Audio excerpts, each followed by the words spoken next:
എമിറേറ്റ്സിൽ ഒരിക്കലെങ്കിലും യാത്ര ചെയ്തിട്ടുണ്ടെങ്കിൽ ഉറപ്പായിട്ടും നിങ്ങളുടെ ഫേവറേറ്റ് എയർലൈൻ എമിറേറ്റ്സ് തന്നെ ആയിരിക്കും. നമുക്കൊക്കെ ചിന്തിക്കാൻ പോലും പറ്റാത്ത ഒരു ലെവലിലേക്ക് ലക്ഷറിയുടെയും സർവീസിൻ്റെയും കാര്യത്തിൽ ഇന്ന് മുന്നിൽ ഒന്നാമതായിട്ട് നിൽക്കുന്നത് എമിറേറ്റ്സ് എയർലൈൻസ് ആണ്. ഒരിക്കൽ പാകിസ്ഥാൻ്റെ കയ്യിൽ നിന്നും ഒരു എയർബസ് വാടകയ്ക്കെടുത്ത് തുടക്കമിട്ടാണെന്ന് പറഞ്ഞാൽ നിങ്ങൾക്ക് വിശ്വസിക്കാൻ സാധിക്കും. എന്നാൽ അതെ, ഇന്ന് ലോകത്തിലെ ഒട്ടുമിക്ക എയർലൈൻസുകളും നഷ്ടത്തിൽ നിന്ന് നഷ്ടത്തിലേക്ക് പോകുമ്പോഴും ലാഭമുണ്ടാക്കുന്ന ഒരു വിമാന കമ്പനിയാണ് എമിറേറ്റ്സ്. അതുപോലെ തന്നെ ഒരു മരുഭൂമി മാത്രമായിരുന്ന ദുബായിയെ ഇന്ന് ഈ കാണുന്ന ലെവലിൽ ഒരു ടൂറിസ്റ്റ് സ്പോട്ട് ആക്കാനും സാധിച്ചത് എങ്ങനെയാണെന്ന് നമുക്ക് ഇന്ന് ഈ വീഡിയോയിലൂടെ നോക്കാം. ശരിക്കും സ്ട്രാറ്റജിക് പ്ലാനിങ്ങിൻ്റെയും വിഷണറി മാനേജ്മെൻറ്റിൻ്റെയും ഒരു എക്സാമ്പിളാണ് എമിറേറ്റ്സിൻ്റെ story. Welcome to the channel. I am Siyad. Let's talk business. നമ്മളിൽ പലരും വിചാരിക്കുന്നത് ദുബായ് എന്ന സിറ്റിയും അവിടുത്തെ കമ്പനികളും വളർന്നത് ഓയിൽ മണി കൊണ്ടാണെന്നല്ലേ. എന്നാൽ സത്യം അങ്ങനെയല്ല. തൊട്ടടുത്ത എമിറേറ്റ്സ് ആയിട്ടുള്ള അബുദാബിക്ക് ഓയിൽ ഇഷ്ടം പോലെ ഉണ്ടായിരുന്നു. പക്ഷേ ദുബായിയുടെ കയ്യിൽ എണ്ണയുടെ അളവ് വളരെ കുറവാണ്. ദുബായ് ഭരണാധികാരിയായിട്ടുള്ള Sheikh Mohammed bin Rashid Al മക്തൂമിന് ഒരു കാര്യം പണ്ടേ അറിയാമായിരുന്നു. ഈ എണ്ണക്കാലം അധികം നാൾ ഉണ്ടാകുകയില്ല.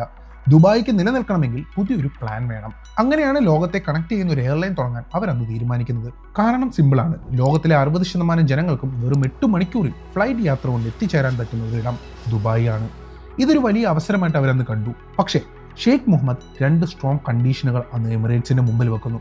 ഒന്ന്, നമ്മൾ തുടങ്ങുന്ന എയർലൈൻസ് ക്വാളിറ്റിയുടെ കാര്യത്തിൽ വേൾഡ് ക്ലാസ് ആയിരിക്കണം. അവിടെ വേറെ കംപ്ലൈൻറ്റ്സ് ഒന്നും വരാൻ പാടില്ല. രണ്ടാമത്തെ കാര്യം, ആദ്യം തരുന്ന പണം, അതല്ലാതെ പിന്നീട് അതിലേക്ക് ക്യാഷ് അടക്കാൻ സർക്കാർ തയ്യാറല്ല. പ്രോഫിറ്റ് ഉണ്ടാക്കിയാൽ നല്ലത്, അല്ലെങ്കിൽ പൂട്ടിപ്പോകാം. ചിന്തിച്ചു നോക്കണം, സ്വന്തമായിട്ട് ഒരു വിമാനം വാങ്ങാൻ പോലും കാശില്ലായിരുന്ന സമയം. നേരത്തെ പറഞ്ഞ പോലെ പാകിസ്ഥാൻ ഇന്റർനാഷണൽ എയർലൈൻസിൽ നിന്നും ഒരു ബോയിങ് 737 ഒരു എയർബസും ലീസിന് എടുത്തിട്ടാണ് എമിറേറ്റ്സ് അവരുടെ ആദ്യത്തെ സർവീസ് തുടങ്ങുന്നത്. ഇവിടെയാണ് എമിറേറ്റ്സിന്റെ യഥാർത്ഥ സ്ട്രാറ്റജി നമ്മൾ കാണേണ്ടത്. വിശ്വസിക്കാൻ പാടായിരിക്കും, വെറും 5 മാസത്തിനുള്ളിൽ അവർ യാത്രക്കാരുമായിട്ട് പറക്കുകയുണ്ടായി. 9 മാസം കൊണ്ട് അവർ പ്രോഫിറ്റിൽ എത്തിച്ചേരുകയും ചെയ്തു. അതെങ്ങനെ സാധിച്ചു? മറ്റ് എയർലൈൻസുകൾ ചെയ്തതിൽ നിന്നും നേരെ ഓപ്പോസിറ്റ് കാര്യമാണ് എമിറേറ്റ്സ് ചെയ്തത്.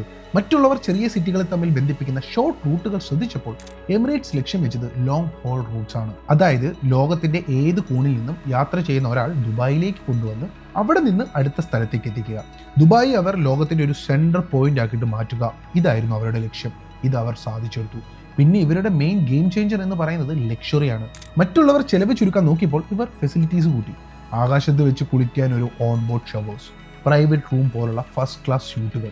ഫ്ലൈറ്റ് യാത്ര എന്നത് വെറും ഒരു പോക്കുവരവ് മാത്രമല്ല എന്നും അതൊരു എക്സ്പീരിയൻസ് ആക്കി മാറ്റണമെന്നും അവർ തീരുമാനിക്കുകയും അവർ അങ്ങനെ മാറ്റിയെടുക്കുകയും ചെയ്തു. പക്ഷേ ഈ കഥയിലെ ഏറ്റവും വലിയ ഹൈ മൊമെന്റ് നടക്കുന്നത് 2008 ലോകത്തിലെ ഏറ്റവും വലിയ പാസഞ്ചർ വിമാനമായിട്ടുള്ള എയർബസ് A380 വാങ്ങാൻ അവർ അന്ന് തീരുമാനിക്കുന്നു. എന്താണ് ഇതിൽ ഇത്ര ഗെയിം ചേഞ്ചർ എന്നല്ലേ? ഇതൊരു വലിയ ഗാമ്പിൾ എന്ന് തന്നെ പറയണം. കാരണം ഇത്രയും വലിയൊരു വിമാനം ലാഭകരമായിട്ട് ഓടിക്കുക എന്നുള്ളത് അസാധ്യമായൊരു കമ്പനിയാണ്. പല കമ്പനികളും ഇത് പേടിച്ചിട്ട് മാറ്റി നിർത്തുക വരെ ഉണ്ടായിട്ടുണ്ട്. പക്ഷേ എമിറേറ്റ്സ് അവിടെ ഒരു അവസരം കാണുകയാണ് ചെയ്തത്. അവർ ഈ വിമാനത്തിന് വേണ്ടി മാത്രമായിട്ട് ലോകത്തിലെ ഏറ്റവും വലിയ എയർപോർട്ട് ടെർമിനലുകളിൽ ഒന്നായിട്ടുള്ള ടെർമിനൽ 3 പണികഴിപ്പിച്ചു. ഒന്ന് ആലോചിച്ച് നോക്കണം, ഒരു വിമാനത്തിന് വേണ്ടി മാത്രം ഒരു ടെർമിനൽ. മത്സരിക്കുന്നെങ്കിൽ അത് ഏറ്റവും മികച്ചതിനോട് മാത്രമായിരിക്കണം എന്നൊരു വാശി അന്നേ എമിറേറ്റ്സിനുണ്ട്. എമിറേറ്റ്സിന് മാത്രമല്ല, എനിക്ക് തോന്നുന്നു ദുബായ് എന്ന ആ ഒരു എമിറേറ്റിന് മൊത്തം അങ്ങനെ ഒരു വാശി ഉണ്ടായിരിക്കണം. അതാണല്ലോ ഇന്ന് കാണുന്ന ബുർജ് ഖലീഫ. എന്നാലും ഒരു സംശയം ബാക്കിയാണ്. കാണാൻ ഭംഗിയുള്ളതോ അല്ലെങ്കിൽ ഇത്രയും സൗകര്യങ്ങളുള്ള വിമാനങ്ങൾ ഉള്ളതുകൊണ്ട് മാത്രം ഒരു എയർലൈനും വിജയിക്കാൻ പോകുന്നില്ല. നമ്മൾ കണ്ടതാണ് തോമസ് കുക്കും കിങ്ഫിഷറും ഒക്കെ പൊളിഞ്ഞു പോകുന്നത്.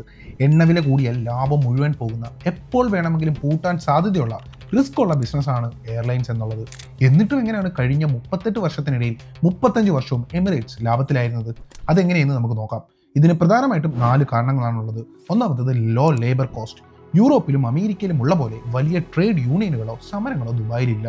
കാര്യങ്ങൾ അതുകൊണ്ട് തന്നെ വളരെ ഫാസ്റ്റാണ്. രണ്ടാമത്തെ കാര്യം, സ്മാർട്ട് ഫ്യൂവൽ സ്ട്രാറ്റജി. ഒരു എയർലൈൻ്റെ ചിലവിൻ്റെ 40% പോകുന്നത് എണ്ണയ്ക്കാണ്. എണ്ണവില കൂടുമ്പോൾ പിടിച്ചു നിൽക്കാൻ എമിറേറ്റ്സ് നേരത്തെ തന്നെ കുറഞ്ഞ വിലയിൽ ഫ്യൂവൽ ബുക്ക് ചെയ്തു വെക്കും. മൂന്നാമത്താണ് യങ് ഫ്ലീറ്റ്. പഴയ വണ്ടികൾക്ക് മൈലേജ് കുറവായിരിക്കും എന്നൊക്കെ നമ്മൾ പറഞ്ഞു കേൾക്കാറില്ലേ? ഇതേ കാര്യം വിമാനങ്ങൾക്കും ബാധകമാണ്. എമിറേറ്റ്സ് ഉപയോഗിക്കുന്നത് ശരാശരി 9 വർഷം മാത്രം പഴക്കമുള്ള എയർ ബസ്സുകളാണ്. അതുകൊണ്ട് തന്നെ മെയിൻ്റനൻസ് കുറവും മൈലേജും നല്ല കൂടുതലാണ്. നാലാമത്തത്, ഗവൺമെന്റ് സപ്പോർട്ട്. ദുബായ് ഗവൺമെന്റിന്റെ ടൂറിസം വളർത്താൻ ചെയ്യുന്ന കാര്യങ്ങൾ നേരിട്ട് ഗുണം ചെയ്യുന്നത് എമിറേറ്റ്സിന് തന്നെയാണ്. ഇതുകൊണ്ടൊന്നും അവർ ഒന്നും അവസാനിപ്പിക്കാൻ പോകുന്നില്ല. വർഷത്തിൽ 26 കോടി യാത്രക്കാരെ കൊണ്ടുവരാൻ കഴിയുന്ന ലോകത്തിലെ ഏറ്റവും വലിയ എയർപോർട്ട് അൽ മക്തൂം ഇന്റർനാഷണൽ ഇന്ന് ദുബായിൽ വരികയാണ്. അന്ന് വാടകയ്ക്കെടുത്ത് 2 വിമാനങ്ങളിൽ ഒതുങ്ങി ഇന്ന് ആകാശം ഭരിക്കുന്ന എമിറേറ്റ്സിന്റെ കഥ നമ്മളോട് പറയുന്ന കുറച്ച് കാര്യങ്ങളുണ്ട്. വിജയിക്കാൻ വേണ്ടത് എണ്ണക്കിണറൊന്നുമല്ല, മറിച്ച് കൃത്യമായിട്ടുള്ള വിഷനും റിസ്ക് എടുക്കാനുള്ള ധൈര്യവുമാണ്. കാരണം ദുബായ്ക്ക് വേറെ എന്തൊക്കെ ഉണ്ടെന്ന് പറഞ്ഞാലും ഈ 2 കാര്യത്തിൽ അവർ എന്നും മുമ്പിൽ തന്നെ. ഇതിൽ നിന്ന് നിങ്ങൾക്ക് എന്ത് തോന്നുന്നു? എമിറേറ്റ്സ് തന്നെയാണോ വേൾഡിലേക്കും one of the best airlines? നിങ്ങളുടെ അഭിപ്രായങ്ങൾ കമൻറ്റ് ചെയ്യുക. നിങ്ങൾക്ക് ഈ വീഡിയോ ഇഷ്ടമായി, നിങ്ങൾക്ക് ഇത് ഉപകാരപ്പെട്ടിട്ടുണ്ടെങ്കിൽ ഉറപ്പായിട്ട് നിങ്ങൾ സബ്സ്ക്രൈബ് ചെയ്യുക. അതുപോലെ തന്നെ share it with your friends and family. നിങ്ങൾക്ക് പുതിയ ബിസിനസ്സുമായിട്ട് ബന്ധപ്പെട്ട അല്ലെങ്കിൽ മാർക്കറ്റിംഗ് സ്ട്രാറ്റജീസ്, ബ്രാൻഡിംഗ് എന്ത് റിലേറ്റഡ് ആയിട്ടുള്ള വീഡിയോസ് ചെയ്യണമെന്ന് ആഗ്രഹമുണ്ടെങ്കിൽ ജസ്റ്റ് കമൻറ്റ് ചെയ്താൽ മതി, ഞാനത് ചെയ്യാവുന്നതാണ്. Thank you.